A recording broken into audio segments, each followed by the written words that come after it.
Muitas pessoas têm dúvidas de como será o final dos tempos. Por isso, eu vou te mostrar, baseado na Bíblia, os principais acontecimentos do antes e depois da volta de Jesus. O profeta Daniel afirma que em determinado momento da história surgirá um homem muito poderoso e inteligente. Daniel, capítulo 8, versículo 23. E Ezequiel, capítulo 28, versículo 3. Que virá de um cargo político muito importante. Daniel, capítulo 11, versículo 21. E capítulo 8, versículo 25. E conquistará a confiança de muitos. Este homem será aquele que as Escrituras dizem ser o Anticristo.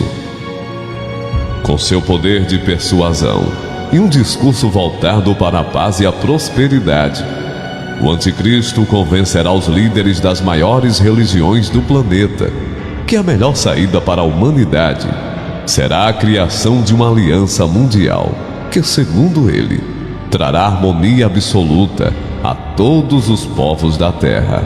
Daniel capítulo 9, versículo 27. E quando esse tratado de paz for assinado, algo sobrenatural acontecerá: o arrebatamento.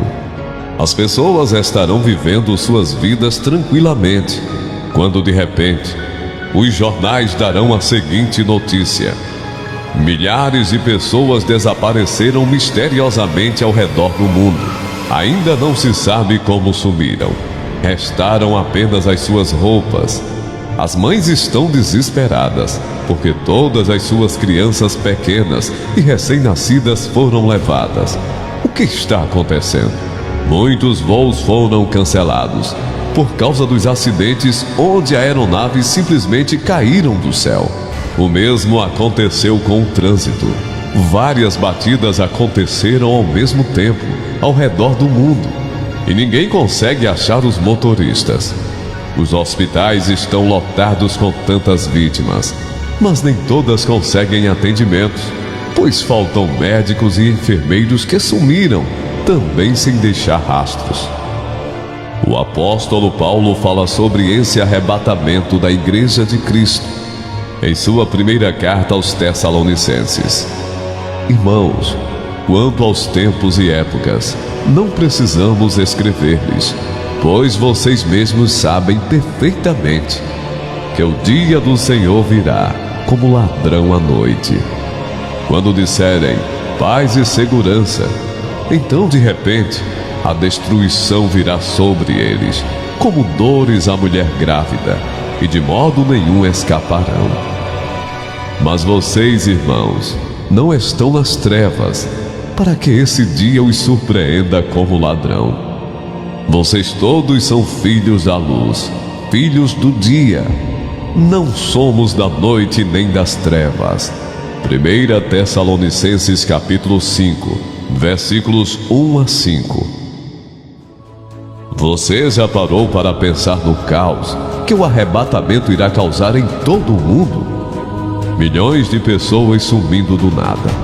Câmeras de segurança registrando o desaparecimento repentino das pessoas. Esse será o início do fim.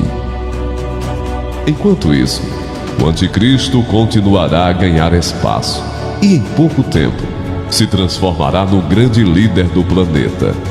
O início de seu governo será de muita paz, pois ele convencerá os líderes de todos os países de que com ele à frente da política, da fé e da economia, tudo caminhará bem e que todos serão felizes. O Anticristo será um homem muito complexo, diferente de todos os outros homens que já pisaram na terra. Ele será soberbo, mas ao mesmo tempo gentil. Terá uma postura ameaçadora, mas também transmitirá tranquilidade ao mundo.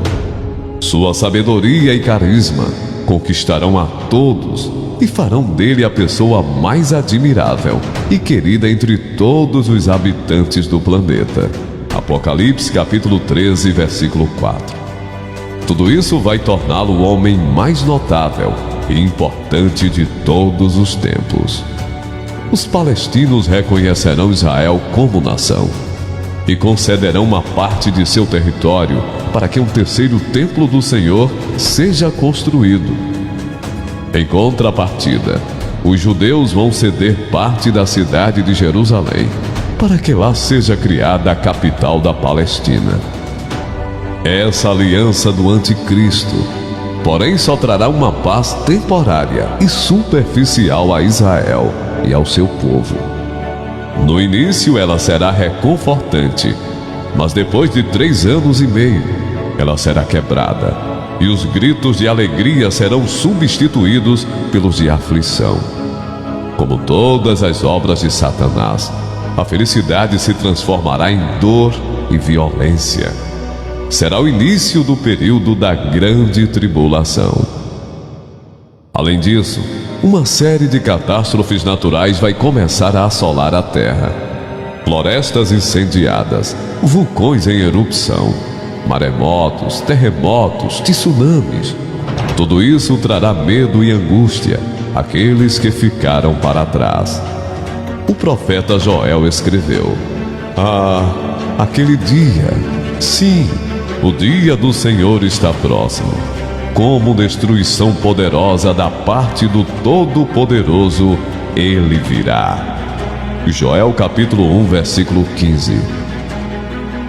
O mundo entrará em colapso e a grande maioria dos países enfrentará uma crise jamais vista na história.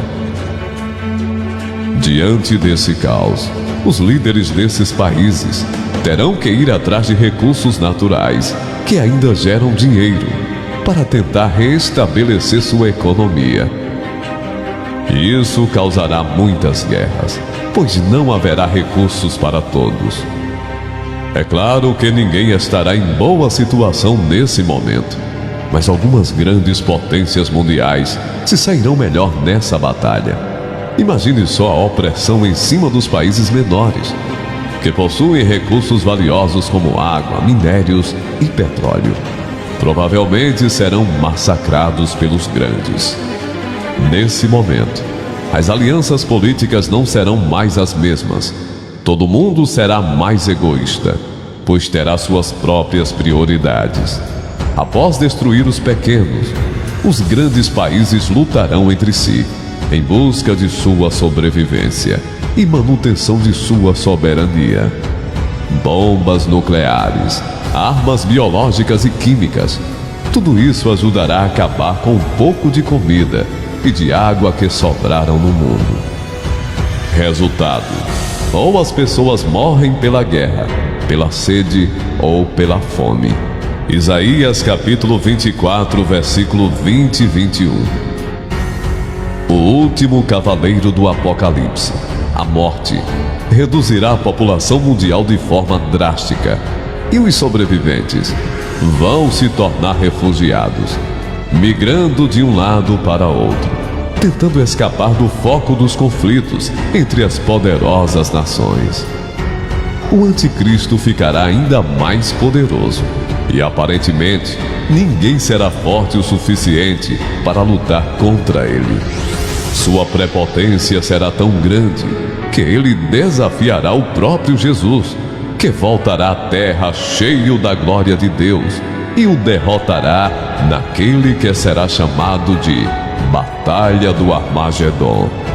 Apocalipse capítulo 16, versículos 16 a 21. Em seguida, Cristo aprisionará Satanás por 1000 anos. Esse será o tempo de paz e descanso para as pessoas que restaram no planeta. É nesse momento que aqueles que foram mortos pelo anticristo, por causa de sua fidelidade ao Senhor, serão ressuscitados. Em Apocalipse 20 está escrito assim: Vi as almas dos que foram decapitados por causa do testemunho de Jesus e da palavra de Deus. Eles não tinham adorado a besta nem a sua imagem, e não tinham recebido a sua marca na testa nem nas mãos. Eles ressuscitaram e reinaram com Cristo durante 1000 anos. Apocalipse capítulo 20, versículo 4. Assim que terminarem os 1000 anos, Satanás será solto da sua prisão para enganar as nações que estão nos 4 cantos da terra, com o objetivo de destruir o reinado de Cristo. A Bíblia diz que o número de soldados desse exército maligno será tão numeroso quanto a areia do mar. Apocalipse capítulo 20, versículo 8. Essas nações irão marchar até a cidade de Jerusalém. Porém, Deus enviará fogo do céu e as destruirá completamente. Satanás então será lançado no lago de fogo que arde com enxofre, onde já tinham sido mandados a besta e o anticristo. Eles serão atormentados dia e noite para todo sempre. Apocalipse capítulo 20, versículo 10. Deus surgirá do seu trono e todos ficarão diante dele. O livro da vida, enfim, será aberto, e essas pessoas, tanto as vivas quanto as que já haviam morrido, serão julgadas de acordo com o que fizeram durante a sua vida. Apocalipse capítulo 20, versículo 15. Surgirão então um novo céu e uma nova terra, um mundo novo depois do caos total, uma terra onde os novos habitantes terão uma vida eterna de paz e alegria, uma terra onde Deus se faz presente entre eles e todos vivem juntos no mesmo local. Um lugar onde não existe tristeza, dor ou sofrimento. Não haverá mais luto, pois a morte já não existirá.